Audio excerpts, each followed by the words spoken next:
Hi Glamour, I'm Hailee Steinfeld, and today I will be breaking down some of my iconic looks from film and television.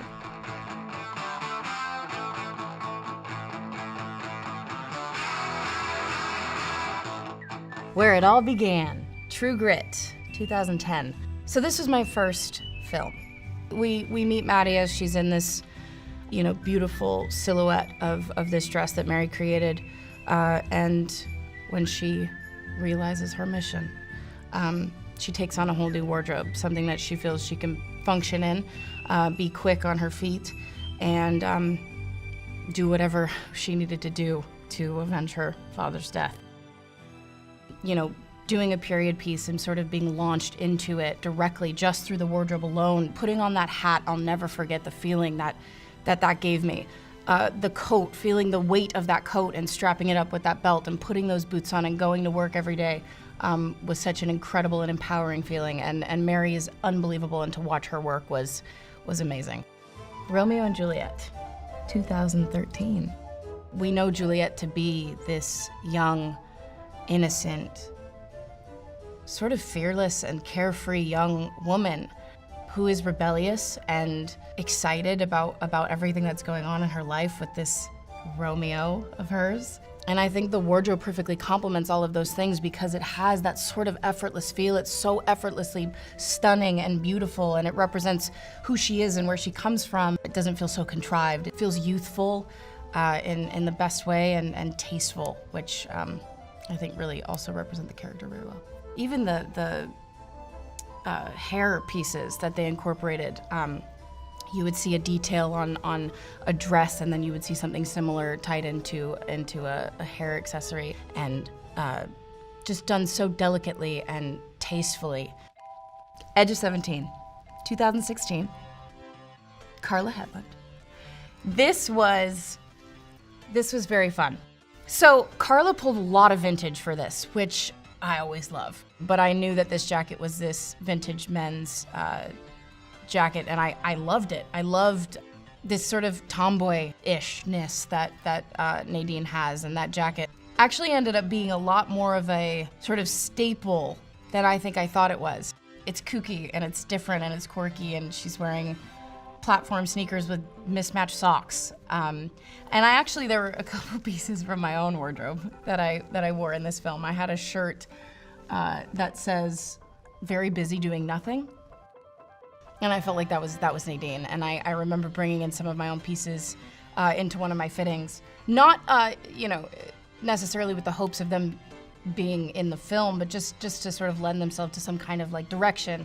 And Carla was so amazing in collaborating with me and helping, me find who she was. But one of my favorite pieces is this Big Lebowski sweatshirt that Nadine wears, because I also feel like that could be one of her favorite movies. Or maybe I'm just biased because it's one of mine. Bumblebee, 2018. Very 80s feeling. A lot of band tees. Music plays a huge part in this film. Charlie she's a mechanic. She's always getting her hands dirty. She's got her boots on the ground, and she's always going to work. And so it was important that she was in wardrobe that she felt comfortable in. And I think it was exciting for fans of the Transformers films to see this young female character in a different sort of wardrobe than we've seen in the past with these films. And that was fun. That was fun to play into. And the color scheme is a little bit darker. It's a little moodier. I have these sort of shorts under my shorts, which was just kind of like a little Charlie thing. I don't quite remember how that happened. I don't know if that was in fittings you're throwing things on, and sometimes you throw something on to see if it fits over something else. And I don't know if it was something like that or if it was intentional. I don't quite remember, but I loved that. It's like a weird, I've never seen that before. Probably wouldn't be mad if I never saw it again, but I like it for Charlie. Dickinson, 2019 to now. Dickinson holds such a special place in my heart. And as an executive producer of this show, I have been far more involved in this project than anything I've ever done previously. Some of my favorite memories on Dickinson are working with Jen, and maybe not even necessarily actively working with her, but hearing her talk about what she has in mind for my character and the other characters. For Emily Dickinson, her iconic white dress that we all know Emily to apparently have lived in.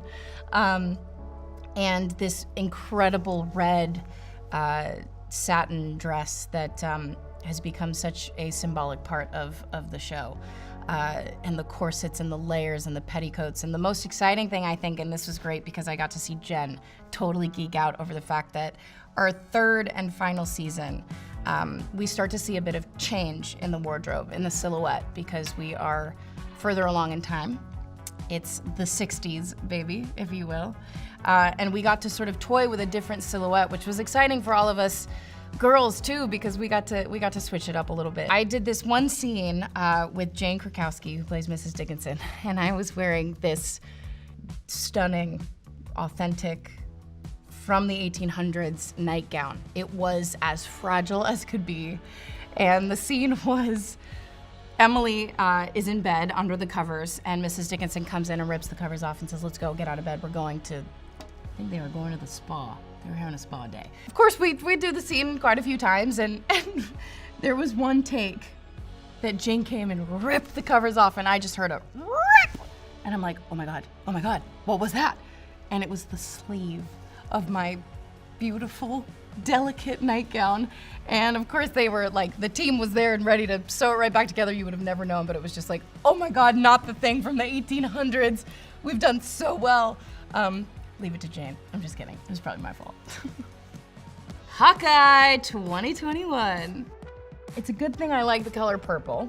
I hope you do too, because you're gonna be seeing a lot of purple in this show. Kate is born and raised in New York City, and I forever, since the very first time I came to New York, I think the first thing that caught my eye was the street style. I wanted Kate to have that sort of, that independence, that sort of strut that you see when you look out, you know, on the streets of New York City, and she has this coat, there's another coat, and these ripped jeans that were Balenciaga, just saying. And Doc Martens and these, you know, thick socks and the perfect white tee. There's also a purple sweatsuit that I wear in this show, and I actually have to say, this is probably the most comfortable I've ever been in anything I've acted in. I geeked out so hard in my fitting for that suit. I mean, it was as if the suit was like broken down into 100 different pieces that they all just sort of put together as it was on me, and I got to stand in the mirror and watch it come together. And I mean, you know, this is something that I've seen in the comics, that we've all seen in the comics, and there are different versions of this suit, and I was so eager to find out which one they were gonna land on for me, for this. And I couldn't be more excited about it, and yeah, it's pretty cool. It has been so much fun taking a little trip down memory lane, looking at some of these crazy, fun, iconic, and exciting outfits. I hope you enjoy.